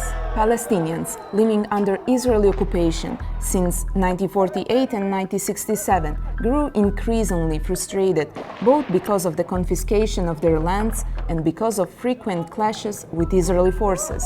The first intifada began at the peak of frustration in 1987. Palestinians threw stones, the Israelis fired bullets. More than 1,000 Palestinians were killed and 60,000 were arrested, while the Israelis suffered 50 fatalities. The second intifada, dubbed Al-Aqsa, was much more violent, especially towards civilians. About 1,000 Israelis and 3,000 Palestinians were killed. The intifadas were primarily initiated by young Palestinians, and today the initiative is being taken on by people around the world whose desire for change will remain engraved in the history of mankind.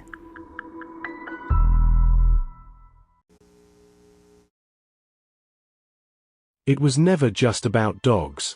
I'm sure many of you are aware of this by now. But to really elucidate this message for you all, dogs are merely a vector of the human ego. They are, like most of their human owners and breeders, a devolution of divine consciousness. The same Promethean spark which illuminated the primordial waters of creation can also yield the involution of it, when wielded by the wrong hands. Humanity has a lot in common with dogs when you think about it. Both of these creatures, despite man's tremendous potential for transcendence, live an existence centered upon survival, consumerism, warfare, and exploitation, often without question. It's odd how those who critically examine the behavior of humanity are often labeled as antisocial, deviants, mentally ill, and in some instances terrorists. My younger self would have rued these labels, but now that I've entered my 31st year of life, I've come to look at humanity, the true face of it, with newly awakened eyes. This species is a downgrade of cosmic proportions, and the only way things will change is when the chosen elect, those who have been quote-unquote red-pilled on the true nature of human existence, take the inaugural steps in denouncing their humanity and embark on the upward path of ascension. Only then will we truly be free of not just dog culture, but Zionism, imperialism, capitalism, Americanism, and all the isms one can ascribe to patriarchy. It will not be easy, as our adversaries, the Archons, the cosmic jailers who have been governing humanity behind the scenes for eons, will not allow their quote-unquote food source to leave the matrix without conflict. The final solution, then, must be that of an intifada of cosmic proportions, one which isn't just fought outwardly with bombs and bullets, but inwardly as well, through meditation, visualization, and by transmuting our consciousness from this weak, pesky, human meat suit, to that of the gods and diamonds, those ascended beings of pagan myth and legend who reside in the higher realms above. But until then, the fight against the Kali Yuga will persist, and it must conclude with an absolute victory for our people. Only then will we truly be free of the madness and calumny of modern society and its dog culture. But with that said, this is Morpheus Christos, signing off.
I am your shield. I am your sword.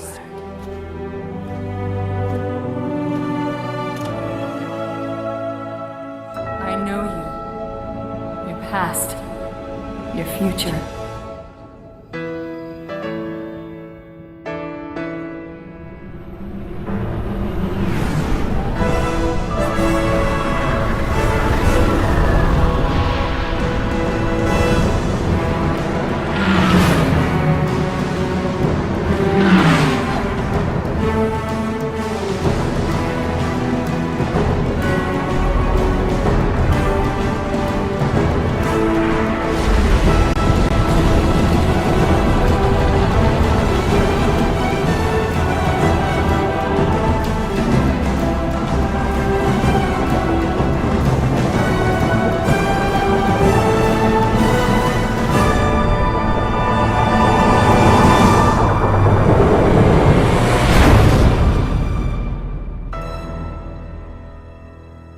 This is the way the world ends.